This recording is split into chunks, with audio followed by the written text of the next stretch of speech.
لله نحمده ونستعينه ونستغفره ونعوذ بالله من شرور أنفسنا ومن سيئات أعمالنا من يهد الله فلا مضل له ومن يضلل فلا هادي له أشهد أن لا إله إلا الله وأشهد أن محمدا عبده ورسوله اللهم صل على محمد وعلى آله وصحبه أجمعين أما بعد. Pada Bapak Ibu jemaah salat subuh yang insyaallah dimuliakan oleh Allah Subhanahu wa taala, bersama-sama dengan kita panjatkan rasa syukur kepada Allah Subhanahu wa taala atas limpahan nikmat yang Allah berikan kepada kita sekalian, sehingga di pagi hari ini kita masih diizinkan oleh Allah untuk melaksanakan rutinitas ibadah kita, dan di pagi hari ini kita juga bisa bersama-sama bertawabul ilmi di forum kajian akad pagi di Masjid Al-Manar ini. Salawat serta salam semoga senantiasa tercurah junjungan kita panutan kita Nabi besar Muhammad sallallahu alaihi wasallam. Bapak Ibu yang kami hormati, mohon jemaah pada pagi ini pada kajian pada pagi ini kita buka dan kita awal dan baca bersama-sama. Bismillahirrahmanirrahim. Selanjutnya waktu dan tempat kami atur kepada Ustaz Muhammad Tasarwan untuk menyampaikan tausiah warga tentang waktu kami aturkan.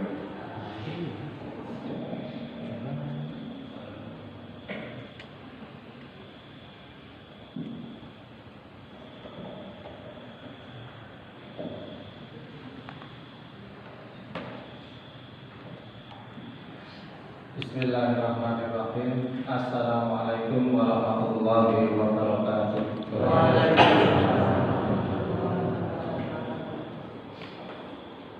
Alhamdulillah, alhamdulillahilladzi arsala rasulahu bil huda wa dinil haq liyudhhirahu 'ala dini kullihi wa kafa billahi shahidan. Asyhadu an la ilaha illallah wahdahu la syarika lah wa asyhadu anna Muhammadan abduhu wa rasuluhu la nabiyya wa la rasula ba'da. Allahumma shalli wa sallim ala nabiyyina Muhammad sallallahu alaihi wasallam wa ala ashabihi wa tabi'ina wa tabi'ut tabi'ina bi ihsanin ila yaumiddin. Wa qala Allah ta'ala bil Qur'anil 'azim. A'udzu billahi minasyaitonir rajim. Ya ayyuhalladzina amanu taqullaha wa qulu qawlan sadida yuslih lakum a'malakum wa yaghfir lakum dzunubakum wa may yuti'illaha wa rasulahu faqad faza fawzan 'azima. Amma ba'du. Bapak Ibu jamaah salat subuh yang dirahmati Allah Subhanahu wa taala, terlebih dahulu kita bersyukur bahwa pada pagi hari ini kita masih dibangunkan oleh Allah Subhanahu wa taala dan diperjalankan dari rumah sampai dengan Baitullah ini dalam rangka untuk melaksanakan ketaatan kita kepada Allah sebagai hamba, yakni melaksanakan sholat subuh, dilanjutkan dengan thalabul ilmi. Sungguh suasana ini menjadi suasana yang sangat membahagiakan bagi kita sebagai seorang muslim mukmin, bisa mengawali kehidupan kita hari ini dengan sebuah ketaatan atau kepatuhan kepada Allah Subhanahu wa taala. Mudah-mudahan Allah senantiasa memberikan spirit, memberikan semangat kepada kita untuk terus taat kepada Allah dan Rasulullah Sallallahu Alaihi Wasallam. Salawat dan juga salam tidak lupa kita aturkan kepada Rasulullah Sallallahu Alaihi Wasallam yang telah membersamai kita semuanya dalam keislaman dan juga di dalam kitab berakhlak. Harapannya kita menjadi umat Rasulullah sampai dengan akhir daripada kehidupan kita. Bapak Ibu jamaah sholat subuh yang dirahmati Allah, pada pagi hari ini kita akan masuk pada judul haramnya seorang muslim atau tidak boleh dibunuh. Jadi haramnya seorang muslim artinya tidak boleh dibunuh. Kalau kemarin kita sudah mempelajari tentang agama adalah nasihat atau agama adalah ketulusan, maka kita masuk hadis yang ke-8. Kemudian yang ke-9, memilih yang mudah dan meninggalkan yang susah. 10 baik dan halal syarat diterimanya doa.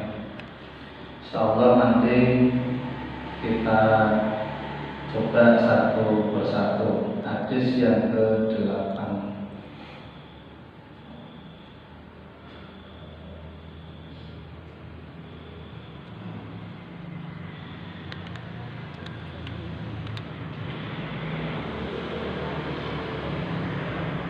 Haramnya seorang muslim atau tidak boleh dibunuh. Rasulullah Shallallahu Alaihi Wasallam bersabda, Bismillahirrahmanirrahim. Ani bin Umar radhiyallahu anhuma anna Rasulullah Shallallahu Alaihi Wasallam qala umirtu an uqatilan nasa hatta yashhadu an la ilaha illallah wa anna Muhammadar Rasulullah wa yuqimus sholata wa yu'tuz zakata fa idza fa'alu dzalika asamu minni dima'ahum wa amwalahum illa bihaqqil Islam wa hisabuhum 'ala Allahi ta'ala. Hadis diriwayatkan oleh Muslim. Dari Ibnu Umar radhiyallahu anhu, sesungguhnya Rasulullah Shallallahu Alaihi Wasallam bersabda, aku diperintahkan untuk memerangi manusia hingga mereka bersaksi bahwa tidak ada ilah selain Allah dan bahwa Muhammad adalah Rasulullah. Menegakkan sholat, menunaikan zakat. Jika mereka melakukan hal itu, maka darah dan harta mereka akan dilindungi kecuali dengan hak Islam dan perlindungan mereka ada pada Allah Ta'ala. Hadis riwayat Bukhari dan Muslim. Bapak Ibu jamaah yang dirahmati Allah Subhanahu wa Ta'ala, hadis ini menerangkan bahwa Ibnu Umar ini diperintahkan oleh Rasulullah Shallallahu Alaihi Wasallam untuk memerangi manusia yang mereka tidak beriman. Jadi orang yang tidak beriman atau tidak percaya kepada Allah, tidak melaksanakan sholat, tidak melaksanakan zakat, ini diperintahkan oleh Rasulullah untuk diperangi. Ini pada masa yang lalu. Jadi bahwa orang-orang musyrik, orang-orang yang tidak taat atau menjalankan perintah Allah Subhanahu wa Ta'ala diperintahkan oleh Rasulullah untuk diperangi sampai kemudian ia bersaksi bahwa tidak ada ilah atau Tuhan selain Allah. Kemudian orang itu melaksanakan sholat, kemudian menunaikan zakat. Jadi kalau ada orang yang beriman, kemudian dia melaksanakan sholat, kemudian menunaikan zakat, maka aman, tidak akan diperangi oleh Rasulullah Shallallahu Alaihi Wasallam. Sebaliknya, orang-orang yang tidak beriman kepada Allah dan tidak melaksanakan sholat, menunaikan zakat, maka diperintahkan untuk memeranginya sampai kemudian tadi beriman. Jika mereka melakukan hal itu, maka darah dan harta mereka akan dilindungi. Artinya ketika mereka beriman, ketika mereka sholat, ketika mereka zakat, maka darah dan harta mereka dilindungi. Artinya tidak boleh dibunuh, kemudian hartanya juga tidak boleh diambil. Artinya dilindungi oleh Rasulullah SAW, kecuali dengan hak Islam atau ada tindakan-tindakan di dalam Islam kemudian yang melanggar, maka diperbolehkan di situ untuk dibunuh maupun diambil hartanya. Jadi intinya ketika mereka beriman, kemudian mendirikan sholat, menunaikan zakat, Rasul akan melindungi. Sebaliknya kalau tidak, maka diperintahkan Rasul untuk memeranginya. Hadis ini secara praktis dialami pada zaman kekhalifahan Abu Bakar As-Siddiq. Jadi kasus itu terjadi pada Khalifah Abu Bakar As-Siddiq. Sejumlah rakyatnya ada yang kembali kafir. Jadi sebagian rakyatnya pada waktu itu kufur atau beriman kemudian kembali kepada kekufuran. Maka Abu Bakar bertekad memerangi mereka, termasuk diantaranya mereka yang menolak membayar zakat. Zakat dipahami gitu. Jadi peristiwa ini terjadi pada kekhalifahan Abu Bakar. Sejumlah rakyatnya kembali kepada kekufuran, artinya keluar dari iman atau tidak beriman, tidak melaksanakan sholat dan tidak membayar zakat. Maka Abu Bakar bertekad memerangi mereka, termasuk diantaranya mereka yang menolak membayar zakat. Jadi yang tidak membayar zakat ini diperangi. Artinya pentingnya iman, kemudian pentingnya sholat, pentingnya zakat. Intinya itu Bapak Ibu. Jadi bagaimana Islam betul-betul memandang bahwa ketiga hal itu harus dilakukan oleh orang-orang mukmin.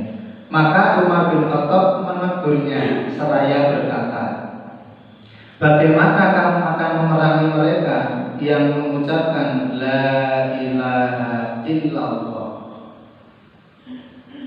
Artinya ketika mereka mengucapkan la ilaha illallah, tidak ada hak kepada mereka untuk dibunuh maupun diperangi. Sedangkan Rasulullah telah bersabda, aku diperintahkan seperti di atas tadi. Maka berkatalah Abu Bakar, sesungguhnya zakat adalah haknya harta, bahwa harta yang ada pada manusia itu sesungguhnya adalah pemberian dari Allah atau titipan dari Allah, dan di situ ada hak untuk dikeluarkan. Maka kemudian ada zakat, infak, dan sedekah. Jadi pada harta kita itu ada hak untuk dikeluarkan. Hingga akhirnya Umar menerima dan ikut bersamanya memerangi mereka. Berarti Abu Bakar dan Umar ini memerangi orang-orang yang tidak beriman kepada Allah, tidak melaksanakan sholat, dan tidak membayar zakat. Jadi pada intinya bagaimana orang-orang mukmin, orang-orang Islam ini konsekuen di dalam keimanan dan keislamannya Bapak Ibu. Jadi bahwa mereka harus mendirikan sholat dan juga harus menunaikan zakat. Maka kesadaran memang harus dibangun dan diberikan pengertian serta kesadaran bahwa ada hak dari harta yang ada pada diri kita ini untuk diberikan kepada mereka yang berhak menerimanya. Maksudnya adalah bahwa mereka yang tidak bayar zakat berhak diperangi berdasarkan hak atau ajaran Islam seperti yang disinggung di dalam hadis.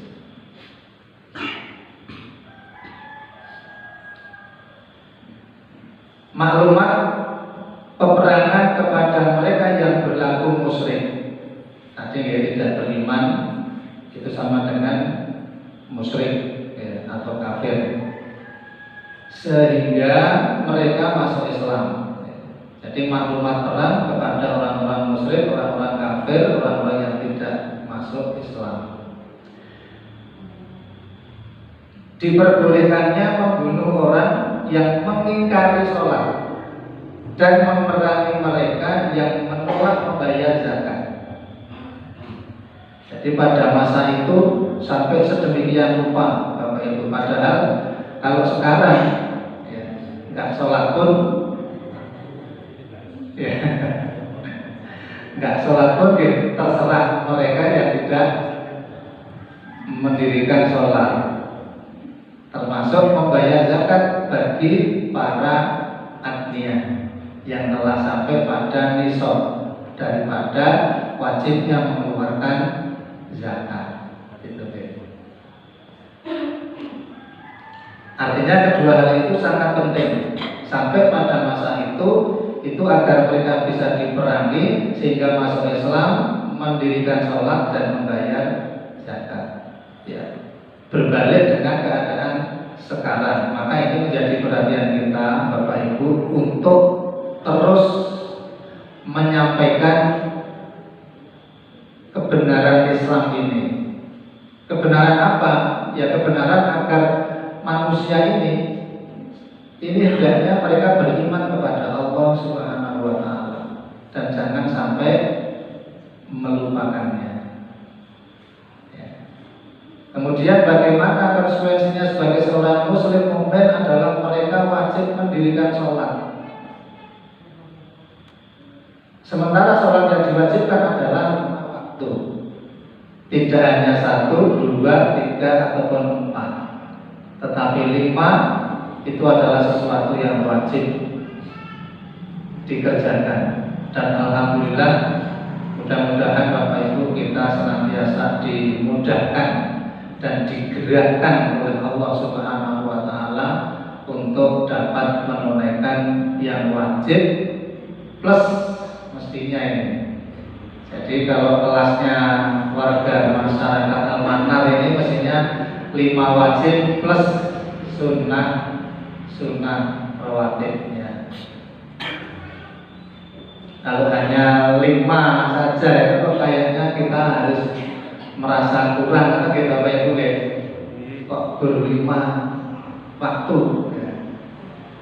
atau 17 rakaat, maka itu harus selalu kita perbaiki untuk bisa ditambahkan di dalam sholat kita. Tidak diperbolehkan berlaku sewenang-wenang terhadap harta dan darah kaum muslim. Jadi ketika mereka sudah masuk Islam, Bapak Ibu, mereka harus dilindungi jiwanya dan hartanya. Tidak boleh diambil, tidak boleh dirampas, tidak boleh dirampok, tidak boleh dicuri, tidak boleh dirugikan. Kemudian jiwanya juga tidak boleh disakiti, apalagi tadi dibunuh. Namun peristiwa yang sekarang ibu-ibu tidak hanya sampai pada pembunuhan ternyata, masya Allah, mutilasi. Jadi manusia ini pada zaman modern ini tidak ada bedanya dengan ayam ya. Artinya kalau ayam kan biasa dipotong-potong pada pagi seperti ini, tapi subuh sudah mulai disembelih, kemudian setelah itu dipotong-potong untuk dijual. Tapi ternyata zaman sekarang ini ya, manusia juga sudah berada di luar nalar atau di luar akal sehat, sampai mereka memutilasi ya sesamanya. Alhamdulillah. Ini menjadi perhatian kita Bapak Ibu agar kita betul-betul ya terhadap anak dan cucu-cucu kita, generasi anak ini untuk betul-betul ya kembali kepada Allah Subhanahu wa taala dan kembali ke masjid. Karena hanya itu benteng yang bisa kita lakukan.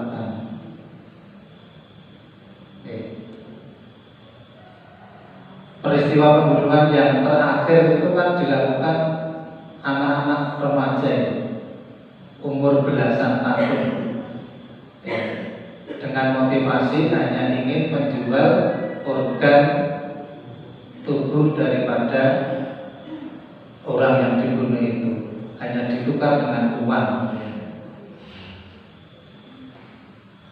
Mudah-mudahan kita dijauhkan dari musibah atau cobaan-cobaan yang seperti itu. Diperbolehkannya hukuman mati bagi setiap muslim jika dia melakukan perbuatan yang menuntut dijatuhkannya hukuman.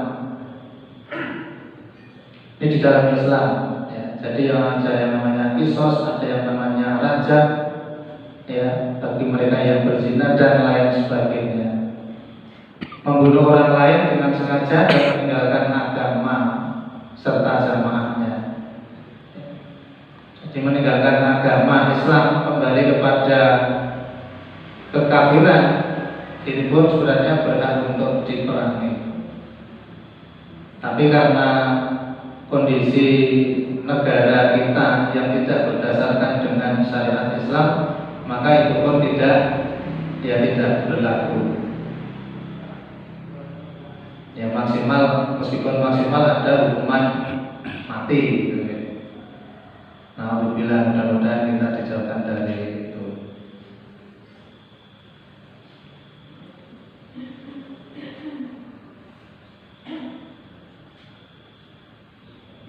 Nah ini ayat-ayat Al-Quran yang berkaitan dengan hadis di atas. A'udzu billahi minasyaitonir rajim.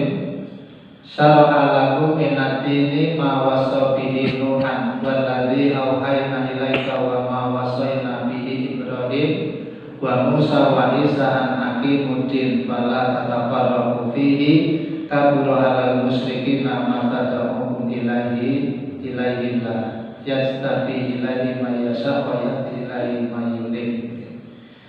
Ini bagaimana bahwa akidah, bahwa agama, bahwa syariat itu harus betul-betul bisa ditegakkan di dalam kehidupan manusia atau di dalam kehidupan seorang muslim mukmin.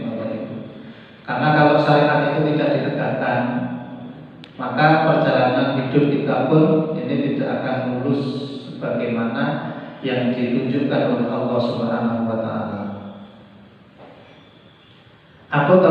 Allah telah mensyariatkan bagi kamu tentang agama, apa yang telah diwasiatkan kepada Nuh dan apa yang telah kami wahyukan kepadamu Muhammad, dan apa yang telah kami wasiatkan kepada Ibrahim, Musa dan Isa, yaitu tegakkanlah agama, tegakkanlah Islam, tegakkanlah syariat. Ini intinya di sini Bapak Ibu. Quran surat Asy-Syura ayat 13.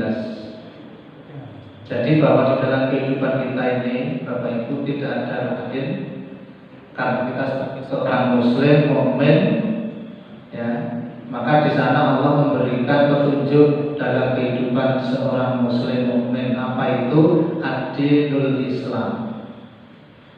Ad-dinul Islam adalah agama yang paling benar. Inna dina indallahil Islam. Jadi agama Islam adalah agama yang benar, ya, agama terakhir yang harus ditegakkan oleh para penganutnya. Di antaranya kita yang Bapak Ibu. Maka di dalam kehidupan kita kita harus selalu berbanding dengan Islam. Bagaimana kemudian kita mendidik anak, keluarga, mengasuh keluarga, anak cucu, ya, ini juga harus berdampingan dengan al-Islam, Bapak Ibu. Ya, di dalam beribadah apalagi, termasuk di dalam bekerja. Nah, di dalam bekerja itu juga ada syariat yang harus dipatuhi oleh seorang muslim mukmin. Kalau dari semua kehidupan kita ini sudah bersandingan dengan ad-din atau ad-dinul Islam, agama Islam, Bapak Ibu, maka insya Allah akan membawa keberkahan dan akan membawa keridhaan Allah Subhanahu wa Ta'ala. Kalau Allah sudah ridho, maka surga itu hanya di surga pasti akan diberikan kepada hamba-hambanya, mereka yang taat dalam berdinul Islam. Jadi intinya di sini, tegakkanlah agama dan janganlah kamu berpecah belah tentangnya. Jadi sebagai seorang mukmin kita tidak boleh terpecah belah. Maka kalau keyakinan kita ini kepada Allah Subhanahu wa Ta'ala, maka apa yang kita lakukan ini juga semestinya dilandaskan kepada tujuan awal, yaitu pada Allah dan Rasulnya. Jadi jangan sampai terpecah belah. Innamal mu'minuna ikhwatun, sesama mukmin itu adalah bersaudara. Maka tidak ada tidak ada kelompok-kelompok yang terpisah-pisah. Semuanya adalah satu. Innamal mu'minuna ikhwatun. Amat berat bagi orang-orang musyrik agama yang kamu seru mereka kepadanya. Ya. Bagi orang-orang musyrik maka Islam itu adalah berat. Allah menarik pada agama itu orang yang dikehendakinya dan memberi petunjuk kepada yang dikehendakinya. Mudah-mudahan kita yang dikehendaki oleh Allah Subhanahu wa Ta'ala baik untuk diberikan Islam, untuk diberikan hidayah, untuk diberikan tuntunan, untuk diberikan kemudahan, istiqomah dan lain sebagainya. Apa yang dimaksud dengan tegakkan agama? Yang dimaksud adalah agama di sini ialah mengesahkan Allah, ya, mengesahkan Allah, beriman kepadanya, kitab-kitabnya, rasul-rasulnya, dan hari akhir, serta mentaati perintah dan menjauhi larangannya. Jadi yang dimaksud tegakkanlah agama atau arti itu adalah mengesahkan Allah. Maka sering yang kita dengar dari pengajian yang ada di Al-Manar ini, Bapak Ibu, bahwa sesungguhnya kehidupan kita ini adalah mengesahkan Allah atau la ilaha illallah. Fa'lam, mari dibahas fa'lam annahu la ilaha illallah. Itu sudah tidak sekedar diartikan ketahuilah. Fa'lam, ketahuilah, maka ketahuilah, tidak hanya seperti itu, tetapi bagaimana, ya, bekalilah dengan keilmuan, ya, fa'lam, bekalilah dengan keilmuan tentang la ilaha illallah. Artinya bahwa la ilaha illallah itu perlu diikuti, dibarengi dengan pengetahuan kita tentang la ilaha illallah itu. Jadi la ilaha illallah itu perlu ilmu, katanya, perlu pemahaman. Tidak hanya sekedar kita mengucap la ilaha illallah, tetapi ketika kita sudah mengucap la ilaha illallah, maka lisan kita, tangan kita, kaki kita, mata kita, ini semuanya harus tertuju kepada kalimat itu la ilaha illallah. Maka di dalam Al-Quran itu Bapak Ibu sudah hafal mungkin inna sholati wa nusuki wa mahyaya wa mamati lillahi rabbil alamin, bahwa ubudiyah dan amalan kita semua itu hanya tertuju kepada la ilaha illallah, Allah Subhanahu wa ta'ala.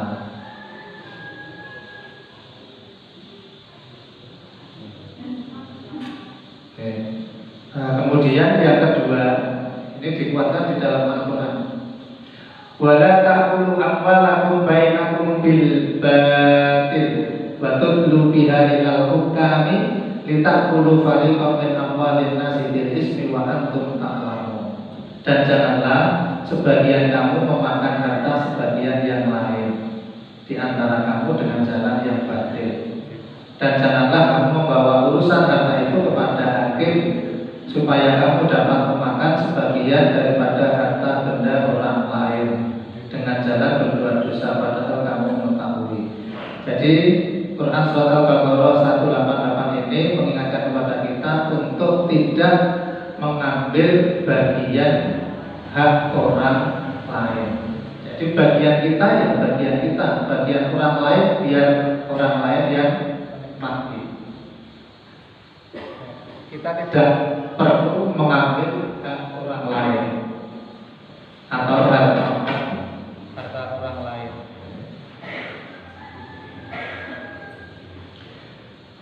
Dan itu dilarang oleh Islam. Jadi kalau jatah kita ini 100.000, ya 100.000 itu yang lebih baik kita ambil dan kita gunakan. Jangan sampai kemudian kita mengambil 150.000, yang 50.000 diambil dari orang lain. Kalau sekarang ya ada istilahnya apa itu, manipulasi atau korupsi. Ya bismillah Bapak Ibu, kita menggunakan harta yang menjadi hak milik kita sendiri. Karena kalau kita sampai mengambil milik orang lain, maka itu adalah sebuah kebatilan dan sesuatu yang dilarang oleh Allah Subhanahu wa ta'ala. Atau kemudian membawa kepada pengadilan ya, untuk dimenangkan perkaranya. Pokoknya ini ada apa ini, harta monogini umpamanya. Dan sebenarnya itu sudah selesai. Artinya di dalam permusyawaratan ya, atau di tengah keluarga sudah selesai. Tetapi orang ini masih ingin mengambil bagian dari saudaranya. Akhirnya membawa kasus ini ke pengadilan. Kemudian melakukan pendekatan kepada hakim untuk dimenangkan kasusnya. Ya, sehingga di pengadilan itu kemudian dimenangkan juga oleh hakimnya. Maka kemudian kita bisa mengambil lebih dari bagian yang semestinya sudah menjadi bagian kita. Tapi kita masih ingin mengambil hak daripada saudara kita. Ini juga tidak boleh di dalam agama. Artinya kalau pembagian itu sudah selesai ya selesai. Dan itu menjadikan kita ya hak kita. Tidak perlu kita kemudian masih ingin mengambil ya hak-hak daripada saudara-saudara kita. Kenapa demikian? Karena ya apa yang menjadi hak kita atau milik kita itu adalah sesuatu yang diridhoi oleh Allah Subhanahu wa ta'ala. Meskipun kalau masalah harta ini kadang-kadang juga banyak yang berselisih ya Bapak Ibu ya. Kira betul? Atau semuanya mulus-mulus saja, lancar-lancar saja, betul nggak? Ya. Maka setelah kita mengetahui ad-dinul Islam, ya, mengetahui agama Islam ini, maka segala sesuatunya harus diselesaikan dengan baik, dan apa yang diputuskan itulah yang menjadi hak milik kita. Meskipun sedikit, gunakan Bapak Ibu, karena di situ ada keberkahan dan keridhaan Allah Subhanahu wa ta'ala. Daripada sedikit kemudian mengambil yang lain menjadi banyak, di situ tidak ada keberkahan dan juga tidak ada ridho dari Allah Subhanahu wa ta'ala. daripada tidak berkah dan tidak diridhoi. Wah, ini musibah. Ini musibah kalau sampai tidak berkah dan tidak diridhoi, ini musibah. Tetapi kalau kemudian kita mengambil yang berkah dan diridhoi, ya itulah kenikmatan yang Allah berikan kepada kita. Ya, ternyata banyak Bapak Ibu yang terkait dengan ayat-ayat Allah Subhanahu wa taala. Kemudian yang selanjutnya adalah Quran surat An-Nisa ayat 93. Wa may yaqtul mu'mina muta'ammidan fajazaohu jahannam khalidan fiha wa ghadiba Allahu 'alaihi wa la'anahu wa 'adda lahu 'adzatan 'azima. Dan barang siapa yang membunuh seorang mukmin dengan sengaja. Tadi kan dilarang, artinya bahwa diri dan harta orang mukmin itu adalah dilindungi atau terjaga. Maka di dalam Al-Quran surat An-Nisa 93 ini ditegaskan oleh Allah, barang siapa membunuh seorang mukmin dengan sengaja, maka balasannya ialah jahannam. Kekal dia di dalamnya dan Allah murka kepadanya dan mengutuknya serta menyediakan azab yang besar baginya. Ternyata ayat ini banyak tidak diketahui oleh saudara-saudara kita. Yang biasa mungkin menyakiti saudaranya, ya, kemudian menganiaya saudaranya, kemudian ya bahkan membunuh. Berita yang sekarang ini tidak hanya itu Bapak Ibu, banyak sekali kasus-kasus pembunuhan yang diberitakan di televisi. Kalau panjenengan sering mendengarkan berita, ya. Ini Ibu sudah bisa menyalakan TV-nya belum? Sebagian enggak. Ya, kalau yang belum ya mungkin mendengar. Masya Allah, beritanya banyak Bapak Ibu. Di antara keluarga itu sendiri, ya, suami, istri, anak, istri, anak, suami, di lingkup keluarga itu ternyata akhir-akhir ini juga sudah banyak kejadian. Ya, naudzubillah. Ya, untuk mama panjenengan boten meranakan berita. Ya, untuk tidak dengar berita.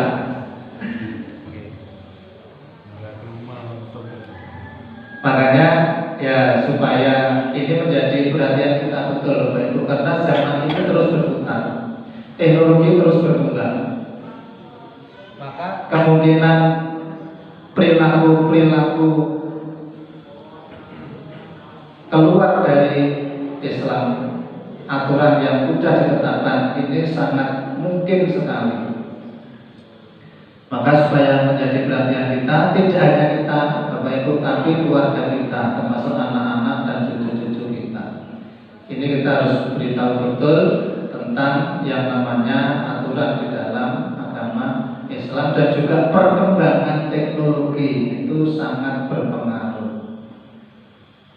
Maka anak-anak kita yang dibekali dengan Android, ya, yang dibekali dengan handphone, putra-putra panjenengan, anak cucu yang sudah dibekali dengan handphone itu memang harus betul-betul diperhatikan.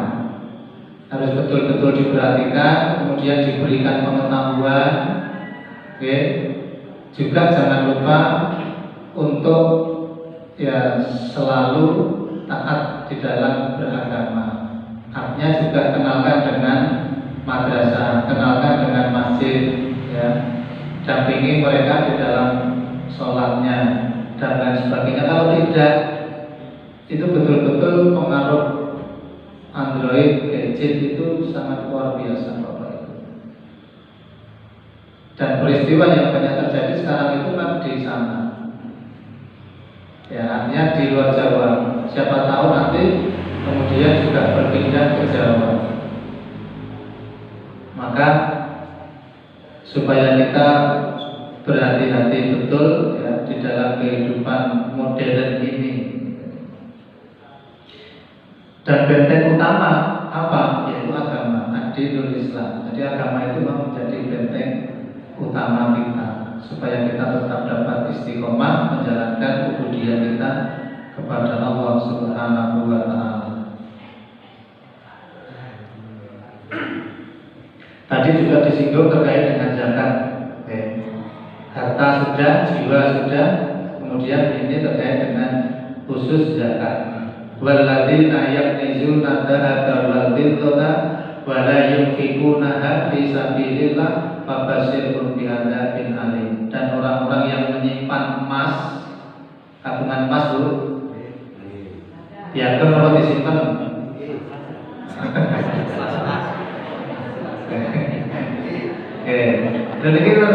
Dan orang-orang yang menyimpan emas dan perak, tabungan emas Bu, masih dewe-dewe. Loh sinau soalnya kalau tetap yakin menawi ibu-ibu itu mesti punya barang yang berharga berwarna kuning. Mungkin kamu betul Bu? Oh oke teman. Maka berbahagia bapak-bapak. Ternyata ibu-ibunya masih menyimpan emas gitu ya. Dan perak. Perak tabungan ya Bu. Kalau perak jarang-jarang ya. Meskipun ada tapi mungkin jarang. Yang dituju pasti emas. Sana emas tapi emas warna kuning. Dan orang-orang yang menyimpan emas dan perak dan tidak menafkahkannya pada jalan Allah. Nah ini yang paling penting. Tidak menafkahkannya pada jalan Allah, maka beritahukanlah kepada mereka bahwa mereka akan mendapat siksa yang pedih. Ya. Jadi kalau kita punya harta benda, baik itu emas, perak maupun harta yang lain, pada prinsipnya kalau emas sudah pada sampai nisab 1 tahun, itu harus dikeluarkan. Kalau tidak, ya kalau tidak statusnya zakat ya ada infak dan ada sedekah. Artinya kalau belum mencapai itu kalau sekarang berapa Pak? Emas 93 ya? Ya umpamanya itu kemudian diberikan harga emas sekarang 1 juta, berarti punya uang 906 juta dalam 1 tahun. Yang kedua, saya punya uang 96 juta dalam 1 tahun. Maksudnya bukan pakai uang laku-laku, bukan utuh gitu ya. Maka itu harus dikeluarkan zakatnya. Kalau nggak sampai pada 90 juta, ya sudah berarti infak sedekah. Kalau mau mengambil setiap gajian 2,5% juga tidak ada masalah. Yang penting intinya bagaimana ada hak di dalam harta itu untuk dikeluarkan oleh Bapak Ibu. Artinya bahwa harta yang kita dapat atau yang dititipkan Allah kepada kita ini harus dikeluarkan untuk kepentingan Islam, ya, untuk membersihkan harta itu sendiri ataupun untuk infak dan sedekah. Monggo. Intinya harta tidak hanya untuk kita pribadi. Duit ya wis tak go seneng-seneng dhewe, tak go jajan-jajan dhewe, tak go kuyang-kuyang dhewe. Tidak seperti itu di dalam Islam. Bahwa harta yang ada pada diri kita ada hak orang lain. Prinsipnya di situ itu. Tapi terkait zakat yang disinggung di dalam Quran surat At-Taubah ayat 34 yang menguatkan hadis di atas bahwa pada masa itu yang tidak mau mengeluarkan zakat diperangi, mengandung maksud pentingnya pelaksanaan zakat di dalam Islam, dikuatkan di dalam At-Taubah ayat 34. Yang jelas kita berdoa Bapak Ibu, mudah-mudahan dalam 1 tahun kita bisa mengumpulkan uang untuk 96 juta. Terus dikeluarkan zakatnya. Kata nggih? Loh, berharap kan betul apa-apa toh? Berharap, berkeinginan ya. Tapi berharap kaya, tapi terus kemudian mengeluarkan zakat. Daripada kemudian putus asa pun Gusti kula boten sak panjenengan aturi arto sakmenten. Mungkin tidak kula repot tetep zakate ya. Nah itu. Mekaten Bapak Ibu ingkang saged kula aturaken kadosipun namung dumugi hadis ke-8. Yang ke-9 insyaallah minggu depan. Dari kesimpulan hadis di atas bahwa seorang mukmin itu harus aman dari mukmin lainnya, harta dan darahnya. Artinya bahwa sesama mukmin ini harus melindungi dan dilindungi. Dengan demikian mudah-mudahan kehidupan kita sebagai seorang mukmin ini senantiasa mendapatkan jaminan dari Allah dan juga dari Rasulullah SAW, ya, baik di dunia kita dan juga selamat di akhirat kita. Rabbana atina fid dunya hasanah wa fil akhirati hasanah wa qina adzabannar. Kita kata baik di dunia atau bahagia di dunia, selamat di akhirat.